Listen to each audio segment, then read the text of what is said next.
going on, YouTube? R to the double E dash to the ZON coming at you once again. And we just got through all three parts of my N64 collection videos. I felt like redoing them after so many years and updating them.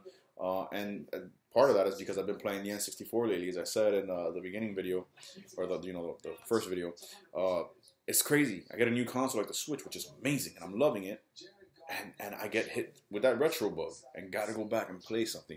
And I'm like, you know what, bro? I really want to play my N64. So I brought that bad boy out, hooked it up, all 66 games, and I just started playing through the classics, man. Started playing through some of my favorite games of all time, man. And man, I tell you, bro, that system it's just it for me. It is the greatest piece of video game hardware ever released. Excuse me. In my opinion. But I think that my opinion comes from fact. It's not just nostalgia. I mean, just look at the things the N64 did that today's modern day consoles, 20-something years later, are still implementing things that the N64 introduced. Four-player multiplayer ability at home. I mean, now, yeah, we got online now, but still, these consoles support up to 4 controllers. In the Wii U's case, even more. The Wii U was 5. You know, 3D graphics in general, 3D gameplay, the controlling of a camera while you're playing, that wasn't possible and never happened until the N64 with Mario 64. Analog thumbsticks, force feedback, all this was introduced from the mighty N64. And by the way, as a matter of fact, 1 second. One game that I forgot to include in my collection because it was actually in the dock of my N64 and I just looked over there and noticed it. Duke Nukem 64. This is a classic, man. I love this game. I was just playing it a little while ago. That's why it's in there. But anyways, getting back on track. Man, the N64, man, you know, it's like I said, it's not just nostalgia, because if it was just nostalgia, I would play it for like an hour or so and then put the fucker back away. No, man, I can't put it away. That shit stays connected for a good couple of weeks, months, sitting there. Right next to my PS4, my GameCube, my Switch, all that. It's right there. And I'm playing the N64 right now more than anything. I mean, I don't know how to play. Yeah, when I go to work, yeah, I still take my Switch with me, and I'm playing my Switch during break and during lunch and all that. And I still play my Switch like a motherfucker, but right now it's just like I'm stuck on N64. Man, I was, like I said in the previous videos, I was back there playing Donkey Kong 64, and just loving that game, and trying to get further to places that I never got to as a kid, and just loving the design of the game and how well it's made, even for 20-something years old, man.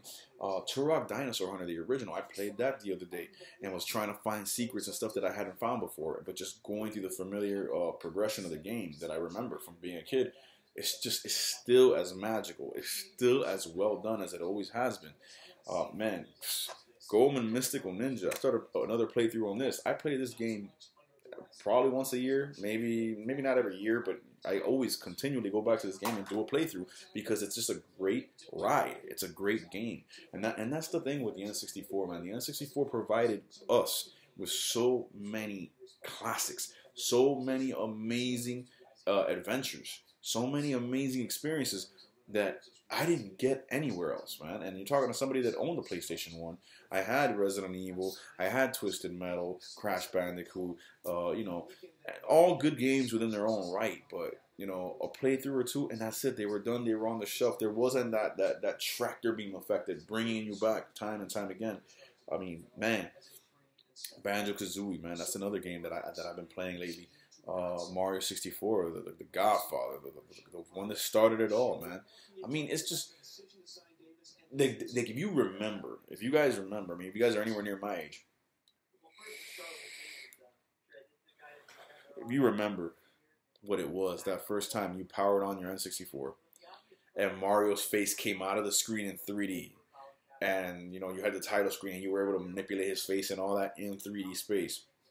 As if that wasn't like, oh shit, enough. You start the game, and he jumps out of this warp pipe in the middle of this metal, and the camera moves around, and then before you know it, it just leaves you there. And you realize, this is the game. You can run around in this world. And you start running around that metal, climbing trees, doing backflips, long jumps, and all this shit. Wall kicking right there by the castle, jumping in the moat and swimming, and you're just like, the games have never allowed us to go to these places. You know, it was either a water level, so you were in water. It's 2D side scroller. or it was a land level. For the first time ever, you can go into the background, the foreground, the left, the right, any which way you wanted. If there was water over there, you could jump in that motherfucker if you wanted to or not. That was just holy shit. And then, you know, games like my favorite game of all time, Pilot Wings. The sense of space and exploration, being able to go up, down, left, right, background, foreground, in between, wherever you wanted, to whatever height you wanted, to whatever distance you wanted, you know, and the graphics on top of that, the graphics being as good as they were. To this day, I look at a game like Pilot Wings, and yeah, the characters are like shit, they're jagged polygons, but the landscapes, even till this day, yeah, of course, they don't look like, you know, Switch or PS4 or anything like that, or PC definitely, but even for today, 20-something years later, they look pretty damn good and polished, man. And it's like you fly high up, and then the fog and the draw distance, and you really sense that you're that high up. The things they were able to accomplish on the N64, the water physics and Wave Race 64. I mean, I cannot say enough good things about the console, man. And you know, it's funny because people to this day are like, "Oh, that was one of the worst controllers ever." You guys are fucking drunk. That was my favorite controller of all time because it fit the purpose for which it was made. 3D gaming. You had a three-pronged design, so you could hold it classically with the D-pad and the face buttons for fighting games or whatever.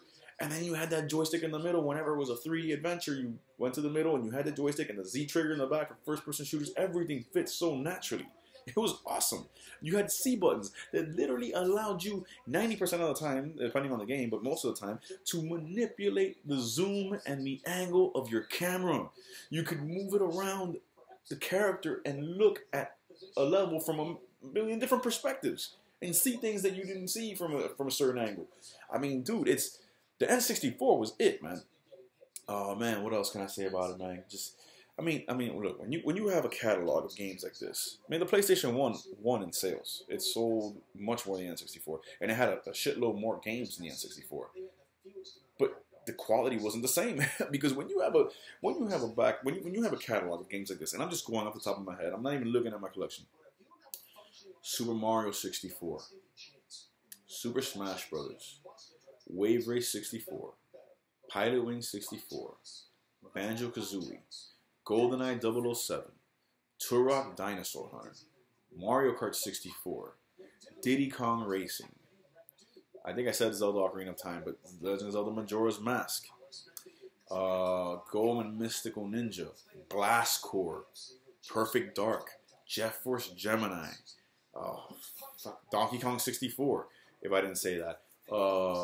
Cruising USA and San Francisco Rush, arcade racing franchises that were just amazing.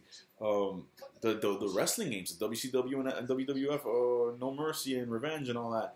I mean, shit, man. When you have a catalog of games like that, what's Resident Evil?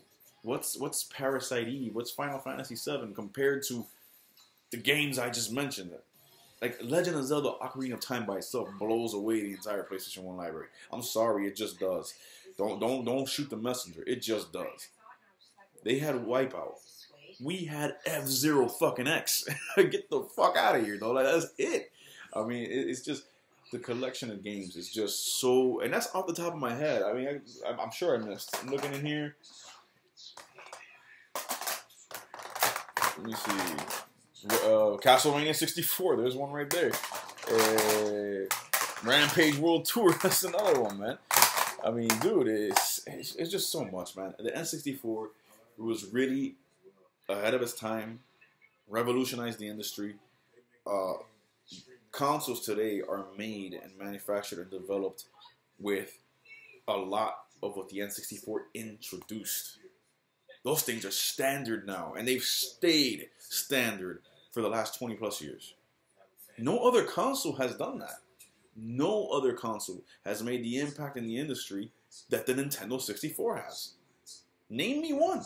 Name me one. We can debate. We can go back and forth all day. PlayStation 1 didn't impact the industry the way it did. The way it impacted it was sales. It sold like a motherfucker. But the PlayStation 1 had DualShock joysticks because of the N64's analog stick. Because once they saw that, they redid the controller. Because the original PlayStation 1 controller had no joysticks. It had the DualShock feedback, force feedback, because of the Rumble Pack that came with Star Fox 64, which is another one, Star Fox. The consoles have analog sticks, force feedback, three-dimensional graphics, four-player multiplayer ability. Now, because of the N64.